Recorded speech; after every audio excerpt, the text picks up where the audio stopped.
अस्सलाम वालेकुम ladies and gentleman, welcome to business school. Munzir Waqas एक दफ़ा फिर से आपकी खिदमत में हाजिर है।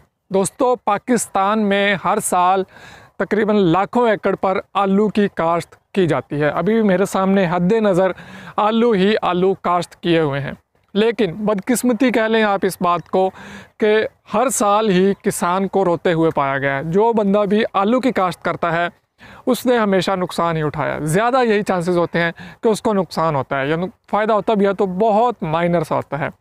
तो इस सारी बात का ज़िम्मेदार कौन है, क्या वजह है कि इतना ज़्यादा आलू काश्त होने के बावजूद इस पे हमें नुकसान उठाना पड़ता है? इसकी सबसे बड़ी वजह मेरे नज़दीक जो है वो है बरामदात में कमी। हम आलू को बैरून मुमालिक एक्सपोर्ट नहीं करते।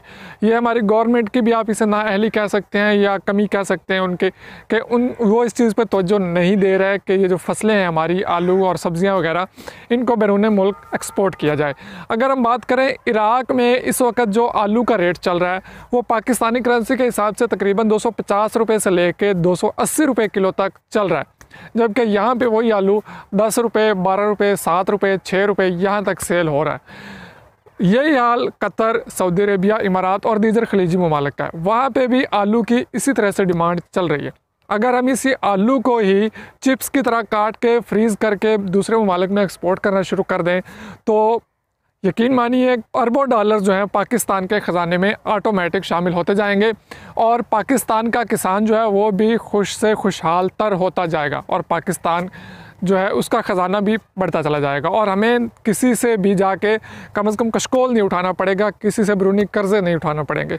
इसी तरह अगर हम बात कर लेते हैं भिंडी की, तो अदना दर्जे की जो भिंडी है वो 350 से 450 रुपये किलो वहाँ पे सेल हो रही है पाकिस्तानी करेंसी के रेट से, लेकिन पाकिस्तान में वो भी 10 रुपये, 20 रुपये यहाँ तक चल के किसान बेचारा रोता ही रह जाता है। इन ममालिक में इंडिया और ईरान के आलू जा रहे हैं, उनकी मईशत भी मजबूत से मजबूत तर होती जा रही है, जबकि हमारी मईशत डाउन से डाउन होती जा रही है। क्या वजह है कि गवर्नमेंट आलू की या दीगर सब्जियों की एक्सपोर्ट पे तवज्जो नहीं दे रही? इन आलूओं को, इस भिंडी को, इन सब्जियों को मैंने सड़कों पर रुलते हुए पाया है। किसान हल फेर देते हैं खड़ी फसल में कि इस पे अब जो लेबर कॉस्ट आनी है, इस पे जो अब स्टोर में रखने का खर्च आना है वो हम कहाँ से अफोर्ड करेंगे, क्योंकि इस पे तो जो खर्चा कर चुके हैं वो भी नहीं पूरा होगा। तो किसानों को इस तरह से पाकिस्तानी मईशत को लाखों अरबों का नुकसान हो रहा है। तो यही अगर गवर्नमेंट थोड़ी सी तवज्जो दे और इसको एक्सपोर्ट करे तो मैं समझता हूँ कि पाकिस्तान एक कामयाब तरीन मुल्क बन सकता है। अब आप पे है कि आप इस वीडियो को ज़्यादा से ज़्यादा शेयर करें और किसान जो है आपस में इत्तेहाद करें और गवर्नमेंट पे ये दबाव दें कि एक्सपोर्ट शुरू की जाए। सब्जियों की, आलू की ख़ास तौर पे एक्सपोर्ट अगर शुरू हो जाए तो क्या ही बात है।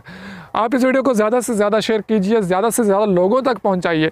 ख़ास तौर पर किसी हुकूमती नुमाइंदे के पास ये वीडियो पहुंच जानी चाहिए ताकि वो देख के इन पे कुछ गौर कर सकें कि इसको हम किस तरह से एक्सपोर्ट का काम शुरू कर सकते हैं। कोई इतनी बड़ा मसला नहीं है। पाकिस्तान का आलू दुनिया का बेहतरीन आलू तस्वुर कहता है। आप नज़र मारें, जहाँ तक नज़र जा रही है वहाँ तक आलू ही आलू काश्त किया हुआ है और मेरे चारों तरफ आलू की ही काश्त की हुई है, लेकिन इतना आलू होने के बावजूद सब ज़ाया हो रहा है। उम्मीद करता हूँ आपको वीडियो पसंद आएगा। पसंद आए तो लाइक और शेयर ज़रूर कीजिए। दुआ में याद रखिए, मिलते हैं किसी अच्छी वीडियो के साथ। तब तक के लिए अल्लाह हाफिज़।